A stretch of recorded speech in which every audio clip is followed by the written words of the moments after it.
અમદાવાદની જેજી યુનિવર્સિટીમાં એબીવીપીનું વિરોધ પ્રદર્શન અસામાજિક તત્વો અને વિદ્યાર્થીઓ વિરોધી નીતિના આક્ષેપ સાથે નોંધાવ્યો વિરોધ વિશાળ રેલી યોજીને યુનિવર્સિટીના સત્તાધીશોને આપ્યું આવેદનપત્ર વિદ્યાર્થીઓના રોષને જોતા પોલીસનો ચુસ્ત બંદોબસ્ત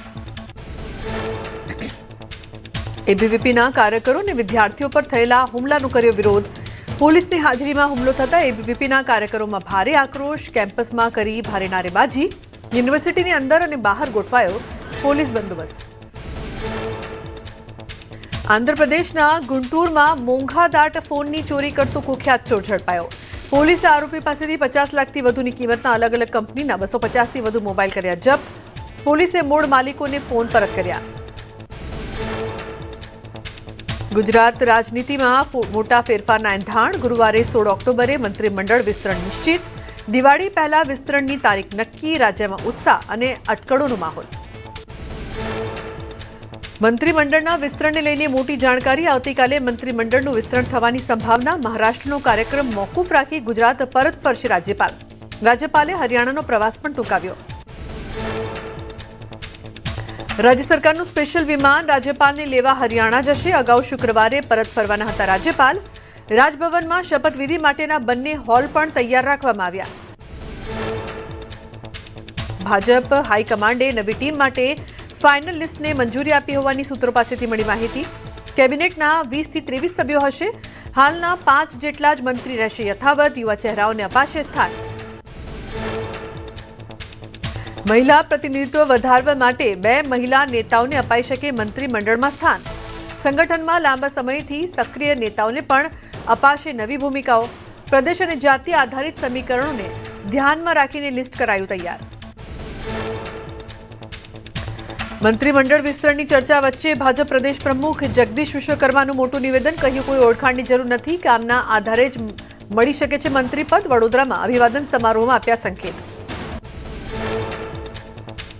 વડોદરામાં જગદીશ વિશ્વકર્માએ કર્યું સંબોધન કહ્યું કાર્યકરોનો ઉત્સાહ જોઈ યાદ આવ્યો ફિલ્મનો ડાયલોગ હાઉસ ધ જોશ કાર્યકરોને પાયાની ઈંટ ગણાવ્યા સીએમ ભૂપેન્દ્ર પટેલે કાર્યક્રમમાં લોકોને સ્વદેશી વસ્તુઓની ખરીદી માટે કરી અપીલ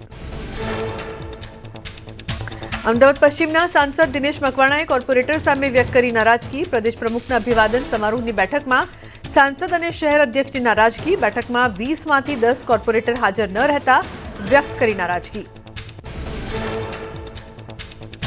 જમ્મુ કાશ્મીરના ડોડામાં પહાડો પર હિમવર્ષા થતા પથરાઈ બરફની ચાદર ખુશનુમા મોસમની મજા માણવા ભદરવાહમાં પ્રવાસીઓ ઉમટ્યા તાજી બરફ વર્ષાનો પ્રવાસીઓ માણ્યો આનંદ દૂર દૂરથી પ્રવાસીઓ પહોંચી રહ્યા છે કાશ્મીર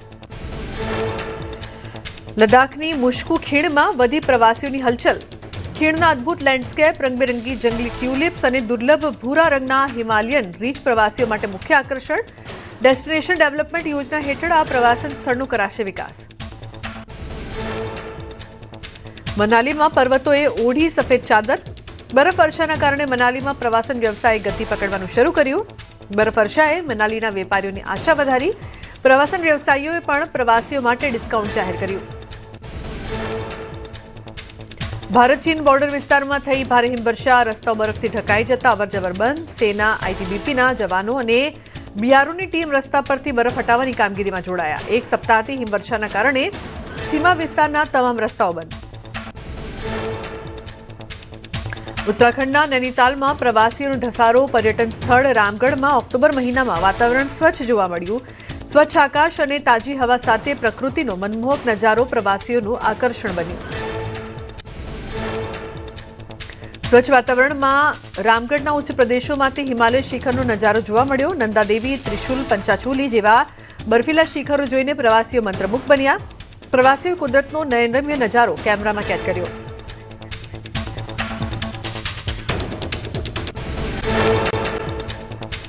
ઉત્તરમાં ભયાનક ભૂસ્ખલનથી લોકોને મુશ્કેલી જમ્મુ કાશ્મીરમાં ભૂસ્ખલનથી હાહાકાર મચ્યો અનેક વિસ્તારો પૂરની ચપેટમાં આવતા રહીશો ઘર છોડવા મજબૂર બન્યા હિમાચલ અને ઉત્તરાખંડના કેટલાક વિસ્તારોમાં બરફવર્ષાનો દોર શરૂ જમ્મુ કાશ્મીરના ઉધમપુરમાં પર્વત પરથી કાટમાળ નીચે આવ્યો અનેક ઘર કાટમાળની ઝપેટમાં આવ્યા મકાનોની સાથે દુકાનો પણ તાશના પત્તાની જેમ ધરાશાયી થઈ જમ્મુ કાશ્મીર નેશનલ હાઈવે પર સોમરોલી વિસ્તારમાં ભૂસ્ખલન થયું હજારો ટન માટી અને પથ્થરો બજાર પર આવ્યા દુર્ઘટના સમયે હાઈવે પરથી કેટલાક વાહનો પણ પસાર થતા જોવા મળ્યા. સદનસીબે દુર્ઘટનામાં કોઈ જાનહાનિ નહીં. દક્ષિણ ભારતમાં ભારે વરસાદ વરસ્યો. તમિલનાડુના વેલ્લોરમાં પૂરથી લોકોને હાલાકી વેઠવાનો વારો આવ્યો. ઉપરવાસમાંથી પાણીની આવક અને ભારે વરસાદ બાદ તળાવમાં પાણી રહેણાંક વિસ્તારમાં ઘૂસ્યા. તમિલનાડુમાં ભારે વરસાદથી પૂર આવ્યું. થૂથુકુડી અને ઉપનગરીય વિસ્તારોમાં વાવાઝોડા સાથે વરસાદ વરસતા લોકોને હાલાકીનો સામનો કરવો પડ્યો.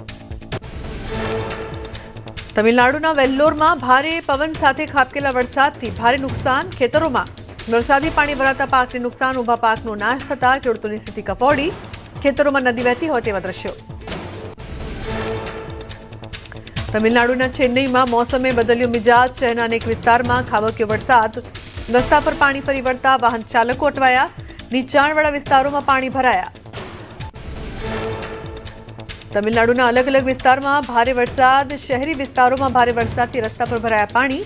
વાહન ચાલકો મુશ્કેલીમાં મુકાયા. અનેક જગ્યાએ ઘટાદાર વૃક્ષો થયા ધરાશાયી. સ્પેનમાં આકાશી આફત. કેટલોનિયામાં ભારે વરસાદના કારણે ઉત્તર પૂર્વીય સ્પેનિશ પ્રદેશમાં ભયાનક પૂર. વરસાદના કારણે એબ્રો નદીનું જળસ્તર વધ્યું. પાણીના ધસમસતા પ્રવાહે અનેક ઘરોની બાઉન્ડ્રી વોલને તોડી નાખી. સ્પેનમાં કેટલાય ઘરોના ગ્રાઉન્ડ ફ્લોર પાણીમાં સમાયા. પાણીથી બચવા માટે લોકો છત પર ચડી ગયા. બીજી તરફ ઘરની સામે પાર્ક કરેલી કેટલીક કાર પાણીમાં તરતી જોવા મળી. સ્પેનમાં રસ્તા પર પાણી ભરાતા વાહન ચાલકો પરેશાન થયા. વાહનોના પૈંડા ડૂબી જાય તેટલું પાણી રસ્તા ઉપર ભરાયું. પૂરના કારણે પશુઓ પણ પરેશાન થયા. નદીનું પાણી રસ્તા પર ફરી વળતા 3 જેટલા અશ્વ ફસાયા. પૂરના કારણે અનેક જગ્યાએ પુલ ધોવાતા વાહન વ્યવહાર ખોરવાયો. અનેક વિસ્તારોએ જળ સમાધિ લેતા લોકોમાં સ્થળાંતરની ફરજ પડી. લોકોને સુરક્ષિત સ્થળોએ ખસેડવા હેલિકોપ્ટર અને નાવનો લેવાઈ રહ્યો છે સહારો. વરસાદ બગાડશે દિવાળીના તહેવારની મજા. દક્ષિણ ગુજરાતમાં 16 થી 19 ઓક્ટોબર વરસાદની શક્યતા. સૌરાષ્ટ્ર અને કચ્છમાં 17 થી 19 ઓક્ટોબરે સામાન્ય વરસાદની આગાહી. 2 દિવસ બાદ લઘુત્તમ તાપમાન 2 થી 3 ડિગ્રી વધશે. ગુજરાત પર મોટા પ્રચંડ વાવાઝોડાનો ખતરો. દિવાળીના તહેવારોમાં પડી શકે વરસાદ. 18, 20, 21 ઓક્ટોબરમાં અરબી સમુદ્રમાં હલચલ વધશે. 26 ઓક્ટોબરથી નવેમ્બરની શરૂઆતમાં વાવાઝોડાની હવામાન વિભાગની આગાહી. રાજ્યમાં ઠંડીનો ચમકારો મોડો આવશે. ડિસેમ્બરની શરૂઆતમાં ઠંડા પવનો ફૂંકાશે. 22 ડિસેમ્બર બાદ ગાત્રો થીજવતી ઠંડી પડશે. ન્યૂનતમ તાપમાન 10 ડિગ્રીથી નીચે જઈ શકે.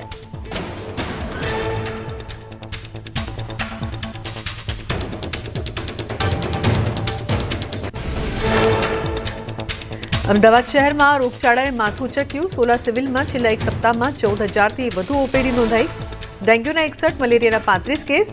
બેવડી ઋતુના કારણે નાગરિકોના સ્વાસ્થ્ય પર અસર. અમદાવાદમાં જ્વેલર્સને જાહેરાત કરવી ભારે પડી. ચાંદી 1.63 લાખ પ્લસ જીએસટી પ્રતિ કિલો મળવાની કરી જાહેરાત. જાહેરાત બાદ શોરૂમમાં ગ્રાહકોની ભારે ભીડ. ગ્રાહકોને ચાંદી ન મળતા કર્યો હંગામો. મામલો ઉગ્ર બનતા પોલીસને કરાઈ જાણ. જૂનાગઢમાં ગોરક્ષનાથ શિખર પર બનેલી તોડફોડની ઘટનાનું રિકન્સ્ટ્રક્શન કરાયું. બંને આરોપીઓને 1 દિવસના રિમાન્ડ પર મોકલાયા. મૂર્તિને ખંડિત કરવા મામલે પોલીસે પૂજારી અને સેવકની કરી ધરપકડ. અમદાવાદમાં નિકોલના ગંગોત્રી સર્કલ પાસે બબાલ. કામગીરી સમયે અધિકારી અને કોન્ટ્રાક્ટર વચ્ચે શાબ્દિક બોલાચાલી. એ કોન્ટ્રાક્ટરને અપશબ્દો કહેતા મામલો ગરમાયો. સાથી કર્મચારીઓએ બંનેને પકડી મામલો થાળે પાડ્યો. ભાવનગર માર્કેટિંગ યાર્ડમાં હરાજી સમયે ખેડૂતને કડદા પ્રથાનો થયો કડવો અનુભવ. વેપારીએ 50 મણ કપાસ 1,351 રૂપિયામાં ખરીદ્યો. 20 મણ કપાસ ઉતર્યા બાદ નબળી ગુણવત્તાનો કાઢ્યો બાદ ખેડૂતોએ મચાવ્યો હોબાળો. ખેડૂતો એકઠા થઈ હોબાળો કરતા થોડીવાર માટે હરાજી બંધ કરાઈ. યાર્ડના સત્તાધીશોએ ખેડૂતને કપાસના 1225 રૂપિયા અપાવ્યા ભાવ. ખેડૂતો કડદા પ્રથાનો ભોગ બનતા હોવાનો આરોપ. સસ્તા ભાવે જણસ આપવા બને છે લાચાર.